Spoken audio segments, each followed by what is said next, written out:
Bienvenue à toi dans cette vidéo, je suis Ingrid.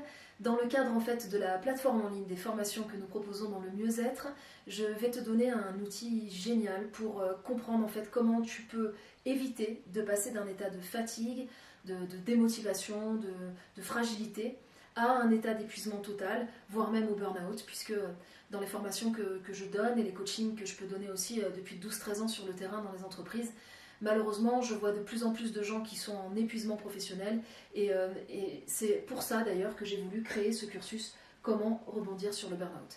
Alors dans ce cursus, je donne cet outil qui est très simple mais qui est vraiment, je trouve, magique parce qu'il permet de comprendre vraiment comment le corps humain fonctionne. Cet outil il a été développé par Hans Seil, c'est le syndrome général d'adaptation. Hans Seil en fait était médecin, il est né en 1907 et il nous a quittés en 1982. C'était un des pionniers qui travaillait beaucoup sur les travaux liés au stress. Et en fait, dans son SGA, il explique qu'il y a en fait 3 phases. La première phase, c'est une phase qu'on appelle la phase d'alerte. C'est une phase en fait pendant laquelle le corps va manifester par différents moyens, ça va être très différent d'un individu à l'autre, mais il va manifester des symptômes qui vont être là pour dire attention, il se passe quelque chose là à l'intérieur qui est pas en adéquation avec qui tu es, qui n'est pas en adéquation avec ce que tu souhaites vivre, qui n'est pas en adéquation avec ton corps.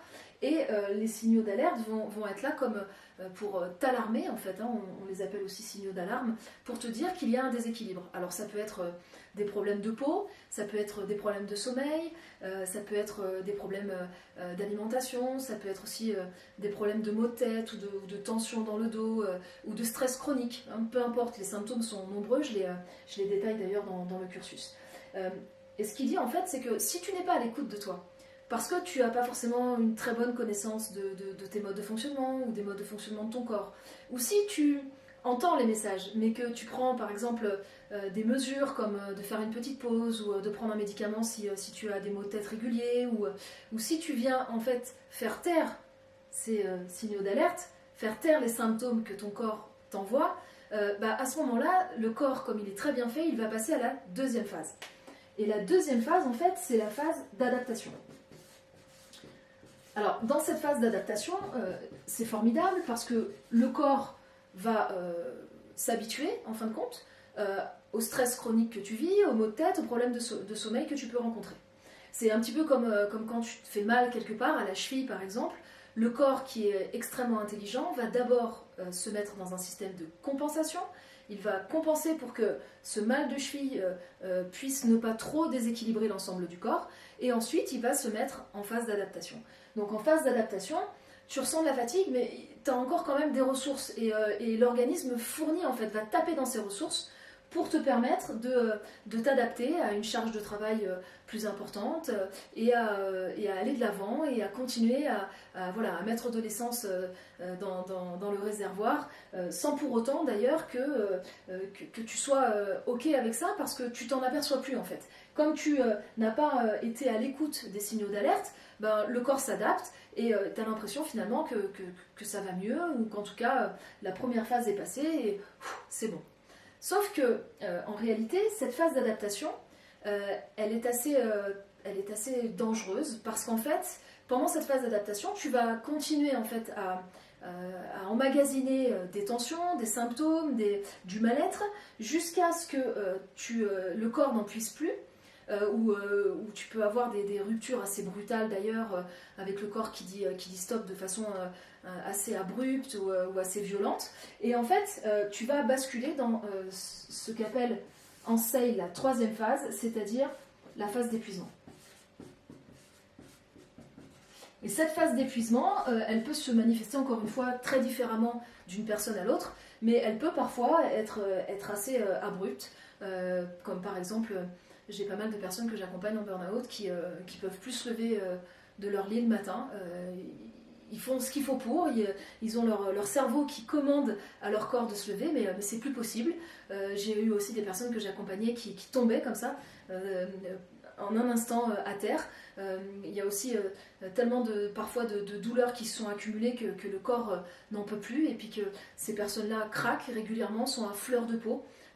pleure plusieurs fois par jour et de façon répétitive. Et en fait, cette phase d'épuisement, elle dit en fait stop, c'est plus possible de vivre ces déséquilibres, de vivre cette disharmonie. Je peux plus continuer comme ça. Et c'est votre corps, votre meilleur messager, votre meilleur ami qui vous dit je ne peux plus, ne continue pas dans cette voie-là parce que je ne peux plus.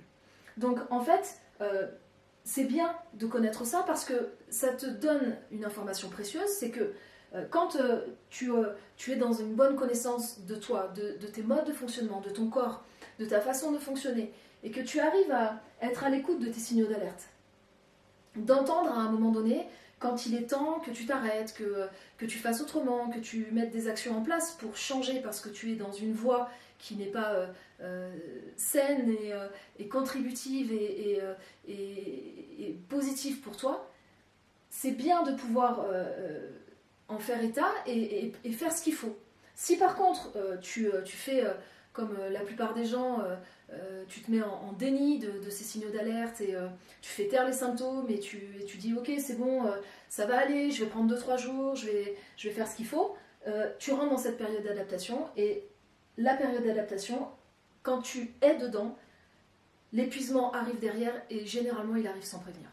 Donc voilà comment est-ce que tu peux éviter de rentrer dans ce syndrome d'épuisement professionnel, d'être en burn-out, c'est en étant vraiment à l'écoute de ces signaux d'alarme, de ces signaux d'alerte. Voilà ce que je voulais te faire passer comme message avec ce syndrome général d'adaptation. Et si tu veux en savoir plus, j'ai écrit un e-book d'une 40aine de pages sur le burn-out, dans lequel je relate des histoires de personnes que j'ai accompagnées sur le terrain. Je donne aussi des clés précieuses et j'ai réalisé un test pour que tu puisses voir si tu es dedans ou si tu es juste un peu fatigué et à quel stade tu en es, à quelle intensité. Donc je te laisse mettre ton mail sur le blog Parce que moi et nous t'enverrons l'e-book dans les heures qui suivent pour que tu puisses en prendre connaissance. Voilà, je te dis à très vite dans une future vidéo, peut-être dans l'aventure Comment rebondir sur le burn-out. En tout cas, à plus tard. Bye bye.